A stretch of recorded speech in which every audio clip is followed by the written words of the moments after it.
पुत्र का पिता की संपत्ति में कोई अधिकार नहीं होगा, यानी कि पुत्र का पिता की संपत्ति में से अधिकार समाप्त हो गया है। पुत्र और पिता दोनों के लिए बहुत ही महत्वपूर्ण खास वीडियो है, इसलिए अंत तक पूरा वीडियो देखना है, तभी पूरी जानकारी समझ में आएगी, क्योंकि आधे अधूरे वीडियो से कोई भी जानकारी समझ में नहीं आती है, तो इसलिए अंत तक बने रहिए। उससे पहले एक महत्वपूर्ण सूचना दे देता हूं कि ये अपना एक नया चैनल है एडवोकेट जितेंद्र 2, और इस चैनल के ऊपर डेली माने सुप्रीम कोर्ट के और अदर हाई कोर्ट्स वगैरह के जजमेंट आते रहेंगे, जो आपके केस में बहुत ही इंपॉर्टेंट साबित होंगे। यानी कि आप अगर इन जजमेंट को लगाते हैं, आपके केस से रिलेटेड है, तो बिल्कुल आप अपने केस को आसानी से जीत सकते हैं। तो इसके लिए आपको इस चैनल को जरूर सब्सक्राइब करना है, बेल आइकन को भी दबाना है, क्योंकि ये चैनल है भविष्य में आपके लिए बहुत ही फायदेमंद साबित होना है। तो मिस ना करें, पहले सब्सक्राइब करें और बेल आइकन को भी दबाइए। इस वीडियो को लाइक करना है, वीडियो को देखने के बाद में आपको शेयर भी करना है। तो चलिए शुरू करते हैं। तो दोस्तों यहाँ पे मैं क्लियर कर देता हूँ, बहुत से पुत्र है जो अपने माता पिता की कोई भी सेवा नहीं करते हैं, वो उनको खाना तक नहीं देते हैं, शादी हो जाती है उनको छोड़कर अलग रहने लगते हैं,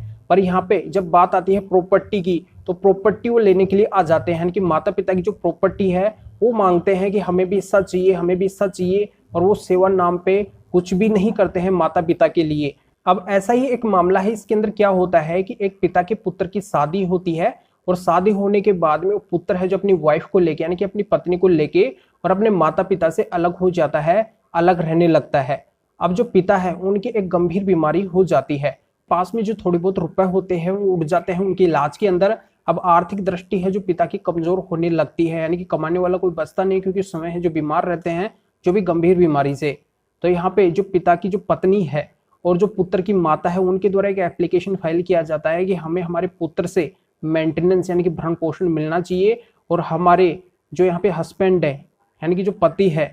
उनकी यहाँ पे एक संपत्ति उसको मैं सेल करना चाहती हूँ, उसको बेचना चाहती हूँ। तो यहाँ पे जो मामला फिर हाईकोर्ट के सामने जाता है, तो यहाँ पे उस पुत्र को पता चलता है जो प्रॉपर्टी है वो बेची जा रही है। तो वहाँ पे फिर जो पुत्र है वो क्लेम डालता है कि एप्लीकेशन लगाता है कि मेरा भी उस संपत्ति के अंदर, उस प्रॉपर्टी के अंदर हिस्सा है, मुझे मिलना चाहिए, या फिर उस संपत्ति को बेचा जाता है तो उससे जो रुपए आते हैं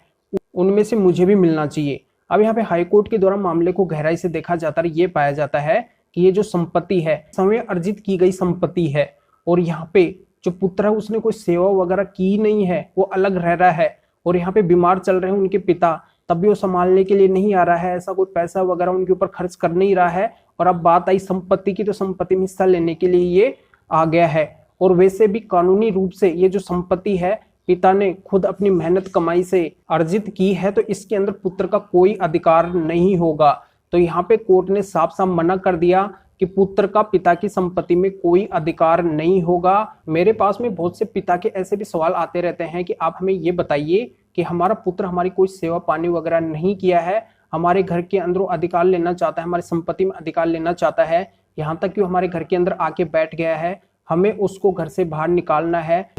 क्योंकि ये हमारी स्वयं की अर्जित की गई संपत्ति घर है। तो इसके लिए देखो आप ऐसे कर सकते हैं कि अगर आपका पुत्र आपका कोई ख्याल नहीं रख रहा, आपकी कोई सेवा पानी नहीं कर रहा है, और उसको अगर आप अपनी संपत्ति घर में से हिस्सा नहीं देना चाहते हैं, उसको अगर बेदखल करना चाहते हैं, तो फर्स्टली आप ऐसे कर सकते हैं कि किसी वकील साहब के माध्यम से उस पुत्र के पास में लीगल नोटिस भिजवा सकते हैं बेदखली का। दूसरा आप ये कर सकते हैं कि पेपर के अंदर बेदखली का ऐड दिलवा सकते हैं। तीसरा आप ये कर सकते हैं कि कोर्ट से भी बेदखली का प्रोसीजर फॉलो कर सकते हैं। चौथा आप ये कर सकते हैं कि उस आपकी संपत्ति या घर को किसी अन्य को देना चाहते हैं, तो उसके नाम से एक रजिस्टर्ड विल तैयार करवा सकते हैं। बहुत से पिताओं माताओं के ऐसे भी सवाल आते हैं कि हमारा पुत्र हमें कोई खर्चा पानी नहीं दे रहा है, तो उसके लिए हम क्या कर सकते हैं। तो उसके लिए आप सीनियर सिटीजन एक्ट के अंदर डीएम या फिर एसडीएम को एक आवेदन लगा सकते हैं, कि एप्लीकेशन लगा सकते हैं, जिससे यहाँ पे आपका जो राइट है, जो आपका एक भरण पोषण का जो अधिकार है, वो आपको मिल जाएगा। तो ये आवेदन लगा सकते हैं सीनियर सिटीजन एक्ट में, सीनियर सिटीजन होने पर। तो ये जानकारी यहाँ पे समझ में आ गई होगी कि यहाँ पे पिता और माता की जो भी संपत्ति है खुद की कमाई हुई,